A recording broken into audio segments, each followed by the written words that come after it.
Veripoj Avion të mbetet një prej destinacioneve më të preferuara për pushuesit vendas dhe të huaj gjatë sezonit veror. Edhe në ditët e fundit të gushtit, zona bregdetare vazhdon të tërheqë vizitorë që zgjedhin të kalojnë pushimet pranë detit. Plazhi i gjerë, pastërtia e detit dhe qetësia janë ndër elementet që vlerësohen më së shumti nga turistët. Pushuesit shprehen të kënaqur me qëndrimin në Veripoj, ndërsa disa prej tyre tregojnë se dëshirojnë të rikthehen sërish. Për çdo vit, që 10 vjet rregullisht vit. Ka përmirësim përpara, s'ka pasur toalete publike tash i kanë ndërtu, pastërti e mirë, faleminderit shumë për mikpritje.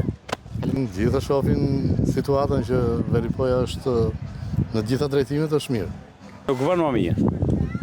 Unë për vete më me thonë fjalë më të mira të mundshme. Që disa vite, 2-3 vite, sidomos se vjet ka qenë perfekt. Këshilloja po i los këtu le të shijojnë. Veripoja në Shqipëri është numër 1. Çdo vit më shumë përmirësim, bashkia ka punuar super. Shumë të kënaqur me të çata që ka punuar bashkia këtu. Pastërti shumë mirë.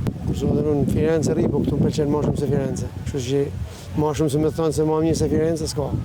Krahas bukurive natyrore, turistët vlerësojnë edhe mikpritjen dhe shërbimet që gjejnë gjatë qëndrimit të tyre në zonë. Vlerësimet pozitive të pushuesve konfirmojnë potencialin turistik të Veripojës, e cila vijon të jetë një prej pikave më të frekuentuara të bregdetit verior dhe një destinacion i rëndësishëm i turizmit veror në Shkodër.